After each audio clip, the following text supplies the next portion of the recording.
प्रिय विद्यार्थियों, हिंदी साहित्य बीए तृतीय वर्ष की कक्षा में आपका अपना से स्वागत है।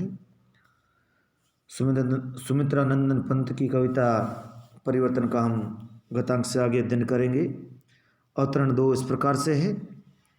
अहे अनिर्वचनीय रूपधर भव्य भयंकर, इंद्रजाल सा तुम अनंत में रचते सुंदर। गरज गरज हंस हंस चढ़ गिर छाड़ा भू अंबर, करते जगती को अजस्र जीवन से उर्वर। अखिल विश्व की आशाओं का इंद्र चापवर, अहे तुम्हारी भीम भ्रकुटी पर अटका निर्भर। एक ओ बहु के बीच अजान, घूमते तुम नित्य चक्र समान। जगत के उर में छोड़ महान, गहन चिन्हों में ज्ञान।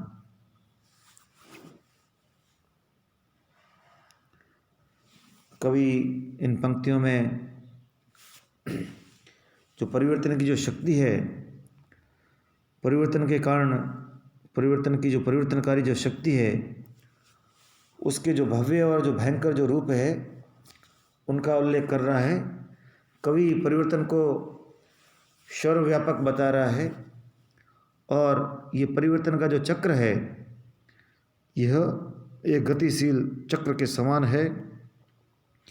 और परिवर्तन का जो चक्र है वह निरंतर रूप से गतिशील है, निर्बाध रूप से गतिशील है, अनवरत रूप से गतिशील है, शाश्वत रूप से परिवर्तन का जो चक्र है गतिमान है। इसे कोई नहीं रोक सकता, ये सृष्टि का नियम है। अहे अनिर्वचनीय, वचनीय नहीं जिसको वचनों से व्यक्त किया जा सके। अनिर्वचनीय का अर्थ हो गया निर्वचन, जिसका विश्लेषण नहीं किया जा सकता, जिसको व्याख्या नहीं की जा सकती, जिसको शब्दों के माध्यम से प्रकट नहीं किया जा सकता। तो जो परिवर्तन है उसको कवि अनिर्वचनीय कहता है कि परिवर्तन की जो समस्त जो व्याख्या है वह शब्दों के माध्यम से नहीं की जा सकती। अर्थात जो परिवर्तन की जो शक्ति है, कुछ हमें दिखाई देती है और कुछ है वह हमारे लिए रहस्यमय है। और निर्वचन का अर्थ होता है कि जिसकी परिभाषा प्रस्तुत करना कठिन है। तो दर्शन में उस वस्तु को अनिर्वचनीय कहते हैं जिसकी ठीक ठीक परिभाषा नहीं दी जा सकती, वर्गीकरण या विश्लेषण नहीं किया जा सकता।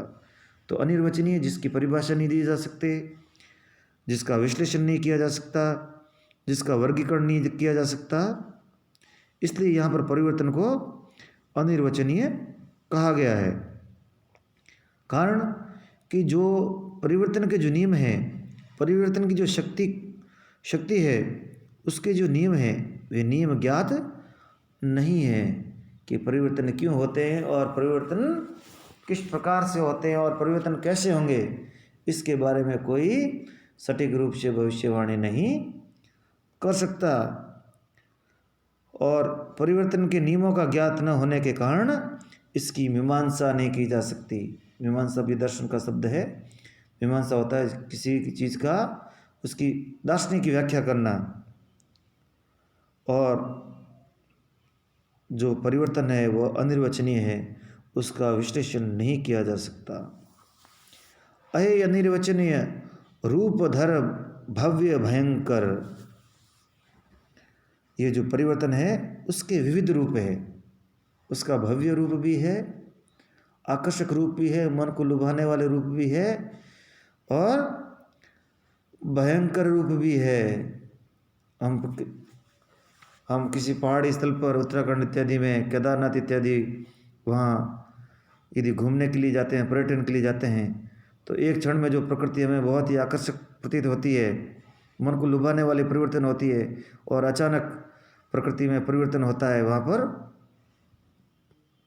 भयंकर प्रकृति की जो भयंकरता या जो विभीषिका जब प्रकट होती है, तब वो उस प्रकृति से हमें डर लगता है।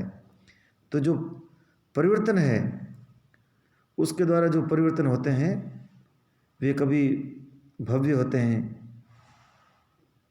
और कभी उनका जो रूप होता है वो बड़ा ही भयंकर होता है। तो रूपधर भव्य भयंकर, परिवर्तन के विविध रूप है। एक रूप है वो बहुत सुंदर है, आनंददायक है, भव्य है, और जो दूसरा रूप है उसका वह भयंकर है।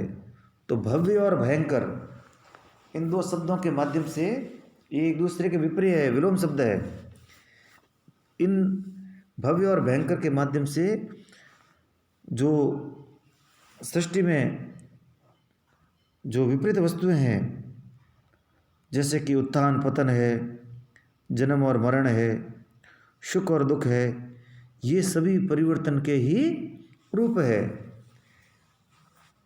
एक रूप हमें अच्छा लगता है, हमें सुख अच्छे लगते हैं, हमें जन्म अच्छा लगता है, हमें उत्थान अच्छा लगता है, हमें भव्य अच्छा लगता है।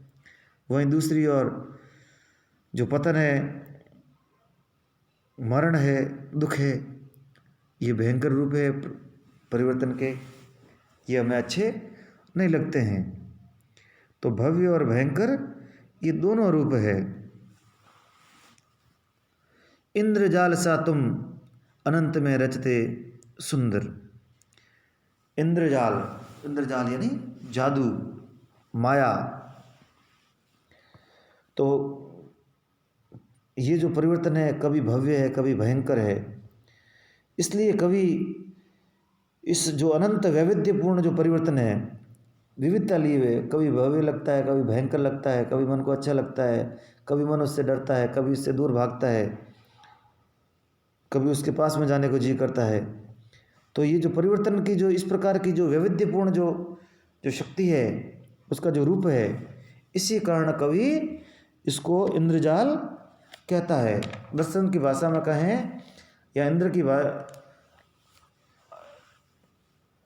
यदि दर्शन की भाषा में कहें या जो हमारा वेदांत जो दर्शन है उसकी भाषा में यदि हम कहें, तो ये जो परिवर्तन का जो इंद्रजाल है, इसको हम माया कह सकते हैं। माया जो हमें भटकाने का काम करती है, वास्तविकता तक पहुँचने से जो रोकती है। तो परिवर्तन है वो अनिर्वचनीय है, उसका विश्लेषण नहीं किया जा सकता। कभी वो भव्य रूप धारण करता है तो कभी भयंकर रूप धारण करता है, और ये इसका रूप बड़ा ही मायावी है, पल पल में परिवर्तित होता है। इंद्रजाल सा तुम अनंत में रचते सुंदर। कवि कहता है कि जो परिवर्तन है वो कभी भयंकर रूप धारण करता है, कभी भव्य रूप धारण करता है, और इस प्रकार से वह अंत में अपने सुंदर रूपों में, या दूसरे शब्दों में कहें कि मानो वह सुंदर माया जाल रच रहा है। गरज गरज हंस हंस, यहाँ भी ये विप्रिय शब्द है। कभी प्रकृति में, कभी परिवर्तन की शक्ति के कारण हमें गर्जन तर्जन सुनाई देता है, कभी हंसना खिलखिलाना सुनाई देता है। तो गरज गरज हंस हंस चढ़ गिर, कभी चढ़ना कभी गिरना।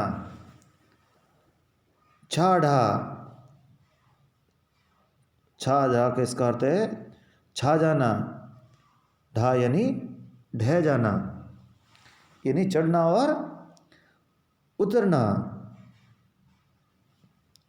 छाड़ा भू अंबर, भू यानी धरती, अंबर यानी आकाश। तो यहाँ पर जो परिवर्तन का एक द्वंद्वात्मक रूप है, अपने साथ में भव्य रूप धारण किए हुए, भयंकर रूप भी धारण किए हुए हैं। उसमें गर्जना भी है, उसमें हंसना भी है, उसमें चढ़ना भी है, उसमें गिरना भी है, उसमें छा जाना भी है, उसमें ढह जाना भी है। परिवर्तन धरती पर है तो परिवर्तन आकाश पर भी है। तो उसका जो द्वंद्वात्मक रूप है उसको यहाँ पर प्रकट दिखाया गया। कवि जो परिवर्तन का जो द्वंद्वात्मक रूप है, अपने अंदर दो विपरीत रूपों को जो छुपाए हुए रूप है उसको कहते हैं द्वंद्वात्मक रूप। तो एक प्रकार से जो परिवर्तन का जो द्वंद्वात्मक रूप है उसके प्रतीकों के रूप में गरजना, हंसना, चढ़ना, गिरना ये दिखाया गया है। परिवर्तन भू और जो आकाश है उसमें व्याप्त होकर जो अजस्र जो जीवन है उसमें व्याप्त हो जाता है।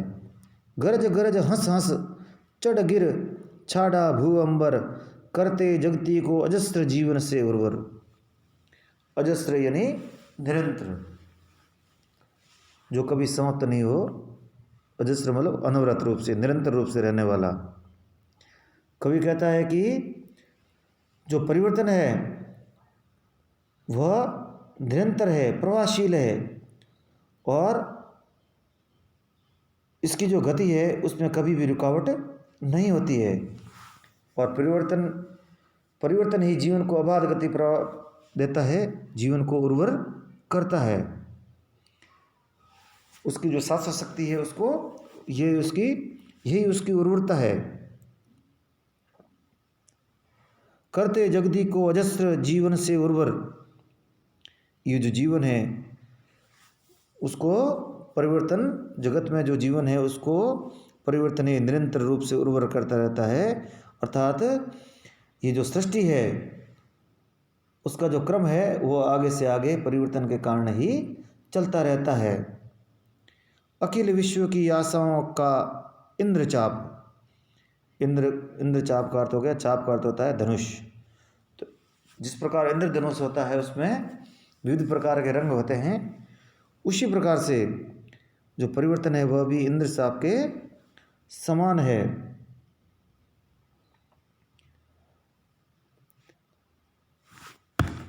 करते जगती को अजस्र जीवन से उर्वर अखिल विश्व की आशाओं का इंद्रचापवर।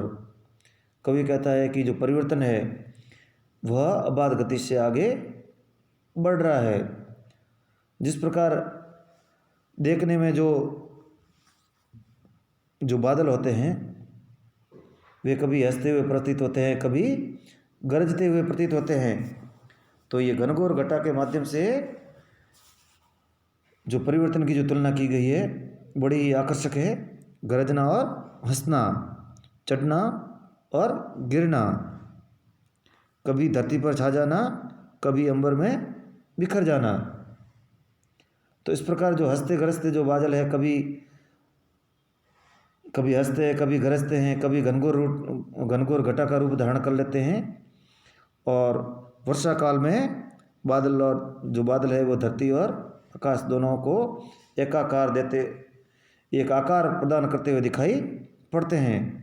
और अपनी अजस्र जीवन से यदि बादलों को परिवर्तन के प्रतीक के रूप में माना जाए तो जिस प्रकार बादल वर्षण करते हैं उसी प्रकार जो परिवर्तन है वह भी जीवन प्रदान करता है। तो बादल रूपी जो मेघ है, नहीं परिवर्तन है, परिवर्तन रूपी जो मेघ है वे अपनी अजस्र वर्षा से जीवन प्रदान करते हैं। और जीवन का अर्थ एक अर्थ जल भी होता है। तो वे भूमि को उर्वरा बनाते हैं, धरती में फसलें होती है वो फलवती होती है और शस्य श्यामला को बनाने का काम वे मेघ ही करते हैं। तो अतः जो परिवर्तन की तुलना जो मेघ से की गई है बड़ी ही सटीक है। अखिल विश्व की आशाओं का इंद्रचापवर। और ये जो परिवर्तन है इस परिवर्तन को जो विश्व है, जिस प्रकार वर्षा काल में जो इंद्रधनुष दिखाई देता है उसको लोग बड़ी किसान लोग या जो धरतीवासी है बड़ी आशा की दृष्टि से देखते हैं। और वर्षा के बाद जो ये इंद्रधनुष दिखाई देता है वस्तुतः वह हमारे जीवन में रंग भरने वाला होता है, हमारी आशाओं को पूर्ण करने वाला होता है। तो बादलों में चमकने वाले जो इंद्रधनुष के समान परिवर्तन भी हमारी विविधपूर्ण आशाओं को पूर्ण करता है। जिस तरह इंद्रधनुष में रंग दिखाई देते हैं उसी प्रकार परिवर्तन में भी हमें विभिन्न रंगों की आशाएं दिखाई पड़ती है। अहे तुम्हारी भीम भ्रुकुटी पर, भीम का अर्थ होता है विशाल, भ्रुकुटी यानी भौएं। अहे तुम्हारी भीम भ्रुकुटी पर अटका निर्भर। भीम प्रकृति का अर्थ हो गया जो विशाल जो भौएं हैं, जो क्रोध के कारण जो भीषण भौएं जो दिखाई पड़ती है। कवि कहता है कि परिवर्तन की जो विशाल जो भ्रकुटी है उसके ऊपर यह जो परिवर्तन है वह छाया हुआ है। अर्थात जो परिवर्तन है वह विशाल विनाश और निर्माण यह दोनों करता है। इसी कारण अहे तुम्हारी भीम भ्रकुटी पर अटका निर्भर। तो विनाश और जो निर्माण है, ये जो प्रकृति की जो प्रक्रिया है, यह उसका जो प्रभाव है विनाश और निर्माण, यह जो हमें दिखाई देता है, यह परिवर्तन की जो भ्रकुटी है उस पर ही निर्भर है। अर्थात परिवर्तन की जो शक्ति है उस पर यह निर्भर है। तो यहाँ इस प्रकार से ये जो अवतरण है, हाँ इसका आगे एक और है, इसी का भाग है। एक और बहु के बीच अजान, ओ का अर्थ वही और का संक्षेप किया गया है। तो एक और बहु के बीच, इसका अर्थ हो गया एक और अनेक के मध्य में। तो यहाँ भी ये दार्शनिक व्याख्या है। उपनिषदों का सिद्धांत है कि जो पर ब्रह्म है या जो परम सत्ता है वह एक ही है, और जो परमात्मा है उसको ये जो एकाकीपन है यह उसको रुचा नहीं, इसलिए उसने एक से क्या बना दिया, बहु। तो बहु या अनेक जो रूप है वो जगत बनाने का उस परमात्मा का ही संकल्प है। इस प्रकार जो समस्त जो सृष्टि है, ये सारा जो दृश्य जगत है वह परिवर्तन का ही परिणाम है, परिवर्तन का ही प्रसाद है। अतः कवि उसे एक और अनेक के बीच अनेक के मध्यवर्ती सूत्र के रूप में देखता है। तो एक है तो ये परमात्मा का रूप है, ब्रह्म का रूप है, और अनेक है तो यह जो मानव है, जीव है, प्रकृति है, यह उसका बहुरूप है। तो जो परिवर्तन है वह ये एक ब्रह्म और बहु, जिसमें प्रकृति और जीव शामिल है, इन दोनों के बीच में, दोनों के बीच का एक कड़ी कह सकते हैं, उसका मध्यवर्ती एक सूत्र कह सकते हैं। और प्रलय काल में ये जो समस्त जो प्रपंच है पुनः ब्रह्म में लीन हो जाता है, और जो इस सृष्टि स्थिति और संहार, इसका वर्णन हमने पहले भी इसी कविता में किया है। तो सृष्टि स्थिति और संहार का जो चक्र है वह परिवर्तन की प्रक्रिया निरंतर रूप से चलती रहती है। तो उसी को यहाँ पर कवि ने आगे कहा है, घूमते तुम नित्य चक्र समान। परिवर्तन का चक्र जिसमें सृष्टि स्थिति और संहार, तो ये एक और अनेक, ब्रह्म और अनेक में होगी प्रकृति और जीव। तो एक से अनेक, उसके बीच में जो एक मध्यस्थता का जो सूत्र काम करता है वह है परिवर्तन। और इसी परिवर्तन के कारण ही सृष्टि स्थिति और संहार, ये जो तीन प्रक्रिया है ये एक चक्र के समान निरंतर रूप से चलती रहती है। जगत के उर में, उर यानी हृदय वक्ष, जगत के उर में छोड़ महान गहन चिन्हों में ज्ञान। ये जो परिवर्तन है, ये संसार जो जगत है उसके उर में या संसार के मध्य में अपना जो चिन्हों का जो ज्ञान है, अर्थात जो परिवर्तन जब होता है तो उसके जो चिन्ह होते हैं वह, उसके जो चिन्ह है वह अवशेषों के रूप में, भग्नावशेषों के रूप में हमें देखने को मिलते रहते हैं। इस प्रकार से विश्व का जो इतिहास है उसके परिवर्तन की एक लंबी कहानी है। विद्वान लोग इन चिन्हों का अन्वेषण करते हैं, इसका अनुसंधान करते हैं, और इसी के आधार पर जो विगत जो इतिहास है उसकी व्याख्या करते हैं और या इतिहास का पुनर्निर्माण करते रहते हैं। तो इस प्रकार से जो परिवर्तन का जो चक्र है वह अनवरत रूप से निरंतर रूप से चलता रहता है, और उसका जो प्रभाव है वह समस्त प्राणियों के हृदय पर पड़ता है और सारा जगत इससे प्रभावित होता है। और ये संसार का जो हृदय है उसके ऊपर जो परिवर्तन का जो महान चक्र है या जो परिवर्तन है, अपने चिन्हों का जो महान ज्ञान है वह छोड़कर चला जाता है। अर्थात जो परिवर्तन है वह हमें ज्ञान भी देता, हमें सबक भी देता है। उक्त जो काव्यांश है जिसमें हमने जो परिवर्तन है उसके भव्य और जो भयंकर रूप है,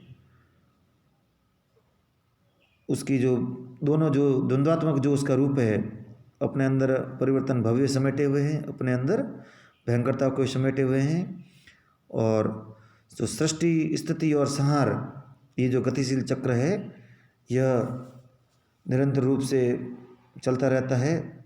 ये जो परिवर्तन है धरती और आकाश सर्वव्यापक है, और परिवर्तन है वह एक और बहु, एक या एक और अनेक के मध्य एक मध्यवर्ती सूत्र का कार्य करता है। और परिवर्तन के कारण ही जो परब्रह्म है, जो परमात्मा है, वह सृष्टि और जीवों की रचना करता है, अनेक की रचना करता है, और पुनः परिवर्तन के कारण ही उनका संहार हो जाता है, उनकी प्रलय हो जाती है, और वे पुनः उस ब्रह्म में लीन हो जाते हैं। तो इस प्रकार से यह परिवर्तन का जो चक्र है अनिवार्य रूप से गतिशील है, यह परिवर्तन है, यह शाश्वत है। धन्यवाद।